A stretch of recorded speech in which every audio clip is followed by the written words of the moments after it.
नमस्कार sir. Sir Sahib जी। Sir क्या नाम है आपका? डॉक्टर जोगेंद्र दास है जी। जोगेंद्र जी, आप कहाँ से हैं? काशीपुर उत्तराखंड से जी। जोगेंद्र जी, संत रामपाल जी महाराज से नाम दीक्षा आपने कब ली? 2013 में सतगुरु रामपाल जी महाराज जी ने दया करी जी, उनके चरणों में जाके नाम दीक्षा ली जी। जोगेंद्र जी, क्या क्या भक्ति साधनाएं की हैं आपने? कृपया हमारे दर्शकों को बताएं।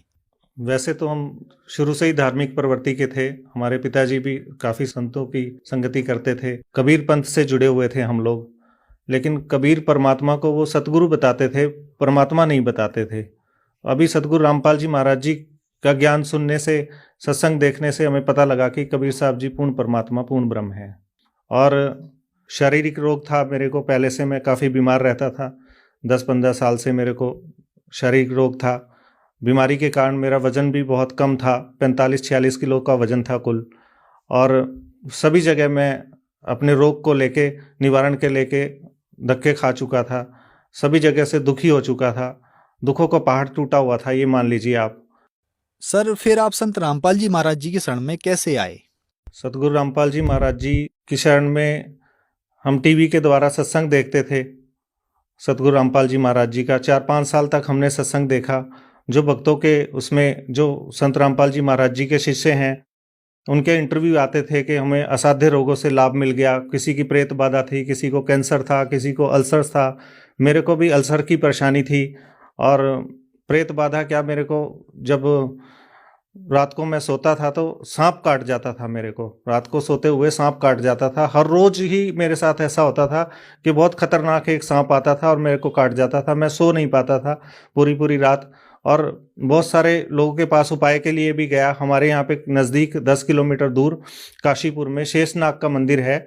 वहाँ पे किसी ने बताया कि वहाँ पे जाके चांदी का सांप चढ़ाने से ये तुम्हारे ऊपर जो दोष है सांप काटने का, ये खत्म हो जाएगा। तो मैंने वहां पे जो चांदी का सांप बनवा के, और उसको काफी महंगा बना था वो, वहां पे चढ़ाया। लेकिन उससे कोई लाभ नहीं मिला मेरे को।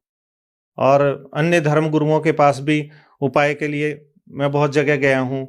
मौलवियों के पास भी गया हूँ, पंडितों के पास भी गया हूँ। और आर्थिक स्थिति इतनी ज़्यादा माड़ी थी उस समय कि उनके पास जाके मैंने 10% पे लेके भी जो उन्होंने उपाय बताए।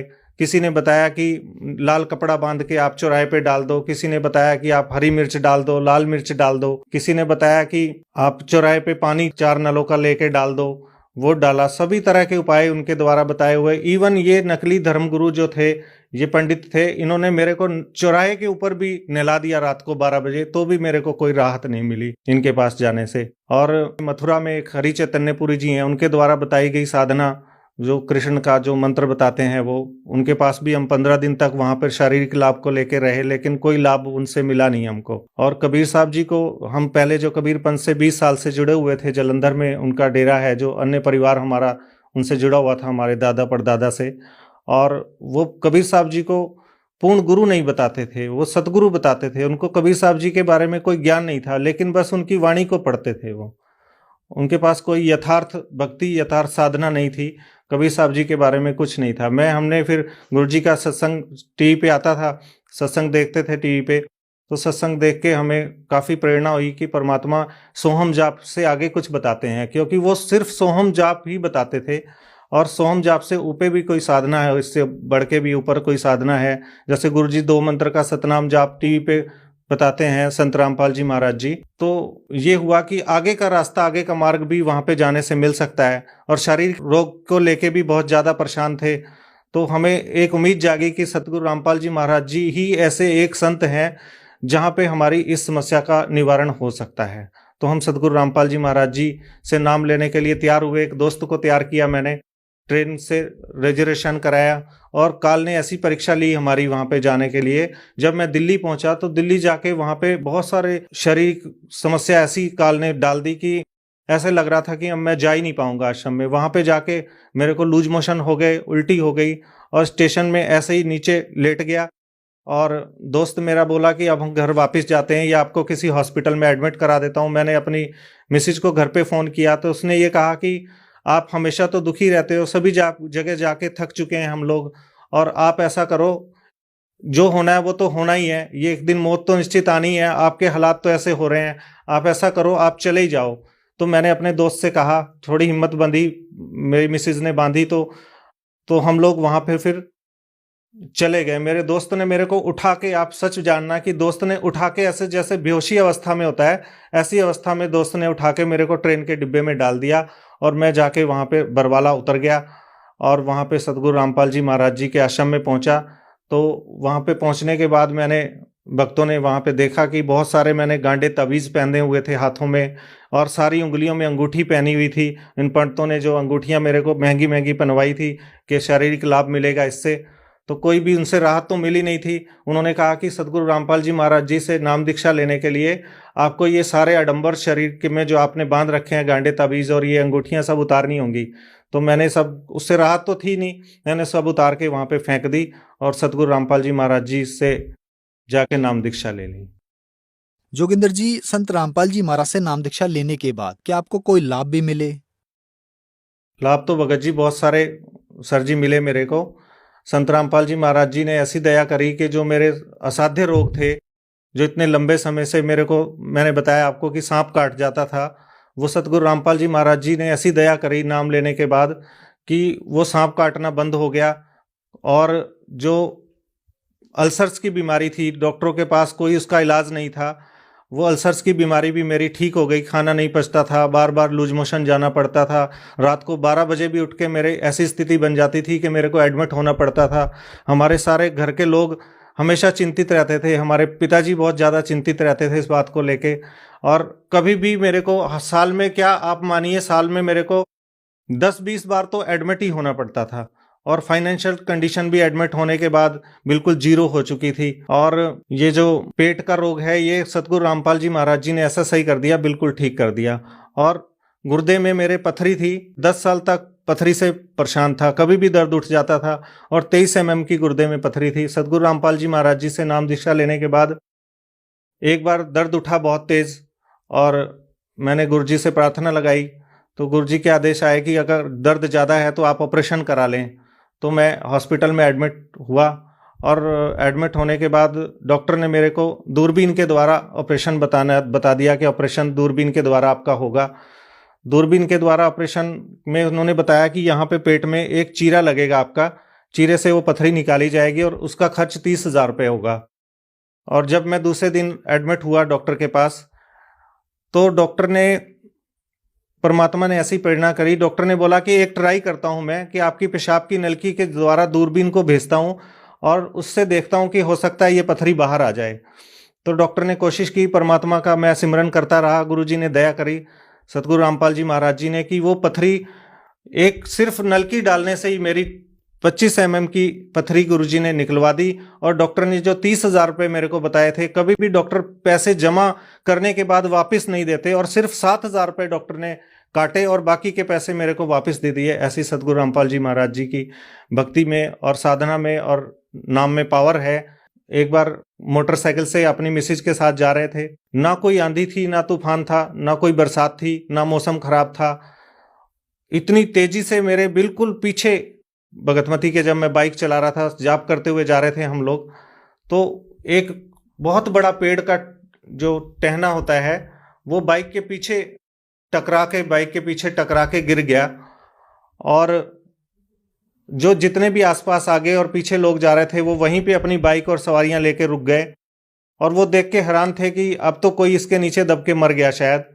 और बड़ी जोर से लोग आसपास के चिल्ला रहे थे और सतगुरु रामपाल जी महाराज जी की ऐसी दया हुई कि मेरी बाइक चलती रही, वो पीछे से टकराया और मेरे से पीछे से आवाज़ आई, बहुत बड़ी परमात्मा की दया है तुम पे जो आज तुम बच गए हो, नहीं तो तुम बचते नहीं। मेरे को तो पता था किसने बचाया है, सतगुरु रामपाल जी महाराज जी ने ऐसी दया करी कि वहाँ रक्षा कर ली हमारी। और मेरी माता जी को मानसिक रोग की बीमारी थी, जो कि सभी जानते हैं, हमारे रिलेशन के लोग भी, गांव के लोग भी सभी जानते हैं कि 20-25 साल से उनको बीमारी थी। वो कभी भी मतलब सही रात को सो नहीं पाती थी, नींद की गोलियां देनी पड़ती थी, सभी तरह का हम उनका उपाय भी करा चुके थे। तो सतगुरु रामपाल जी महाराज जी से नाम लिया मैंने, तो मैंने माता जी को भी अपने पास नाम दिलवा दिया सतगुरु रामपाल जी महाराज जी से। नाम लेने के बाद माता जी की जो मानसिक रोग की परेशानी थी वो पूरी तरह से ठीक है, नहीं तो वो ऐसे पागलों की तरह करती थी कि अपने कपड़ों की भी उनको होश नहीं रहती थी। कपड़े भी ऐसे उतार के वो घूमने लग जाती थी, बहुत ज़्यादा बोलती थी और सो नहीं पाती थी। ऐसे जैसे पागलपन की स्थिति होती है वैसी स्थिति थी।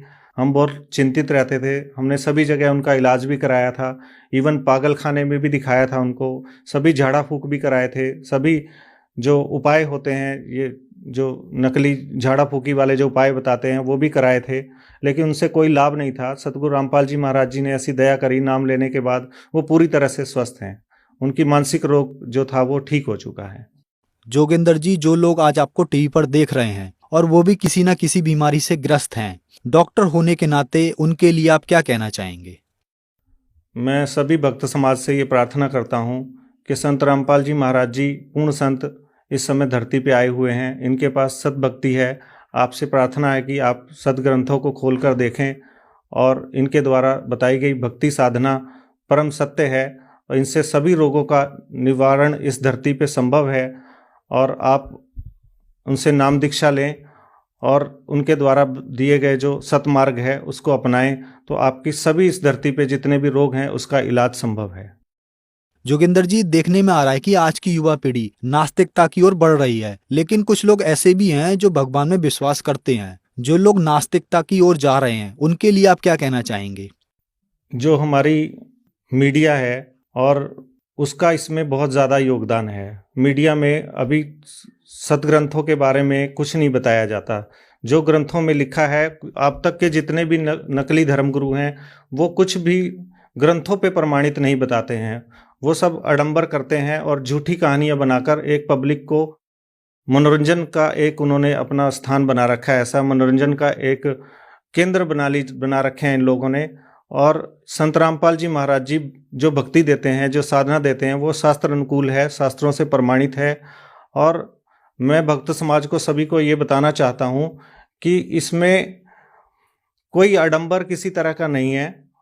और आज की जो साइंस है वो साइंस सब इसकी भक्ति के आगे फेल है। जो हमारी युवा पीढ़ी आज नास्तिकता की ओर जा रही है उनको कोई सद्भक्ति मिली नहीं, इसलिए कोई आध्यात्मिक लाभ उनको मिला नहीं। ना उनके रोगों का निवारण हुआ, ना उनको कोई आध्यात्मिक लाभ मिला, ना उनके पास कोई मोक्ष का मार्ग है अन्य धर्म गुरुओं के पास। तो इसलिए वो नास्तिकता की ओर चली गई। उनको लगता है कि इस धरती पे कोई भगवान नहीं है जो हमें लाभ दे सके या हमारे दुखों का निवारण कर सके। सतगुरु रामपाल जी महाराज जी शास्त्र अनुकूल भक्ति बताते हैं। इसके द्वारा अगर वो ज्ञान को समझेंगे और सदग्रंथों के प्रमाण को देखेंगे, उनके गुरुजी के सत्संगों को देखेंगे, तो उनको खुद ही ये पता लग जाएगा कि परमात्मा की पावर ऐसी है जिससे सभी रोगों का निवारण हो सकता है। और परमात्मा की पावर ऐसी है जो हमें सतमार्ग और मोक्ष का मार्ग दिलवा सकती है। जोगिंदर जी, संत रामपाल जी महाराज से नाम दीक्षा कैसे ली जा सकती है? विभिन्न चैनलों पर सतगुरु रामपाल जी महाराज जी का सत्संग आता है और वहाँ पे एक पट्टी चलती है सत्संग में। उसमें आप फ़ोन मिलाकर नंबरों के द्वारा सतगुरु रामपाल जी महाराज जी का पूरे वर्ल्ड में नाम दीक्षा केंद्र खुले हुए हैं, उनसे आप संपर्क करके कोऑर्डिनेटर के द्वारा नामदान केंद्रों का एड्रेस पूछ के और नाम दीक्षा ले सकते हैं। डॉक्टर जोगिंदर जी, हमारे चैनल पर अपने अनुभव बताने के लिए आपका बहुत बहुत धन्यवाद। साथ साहब जी।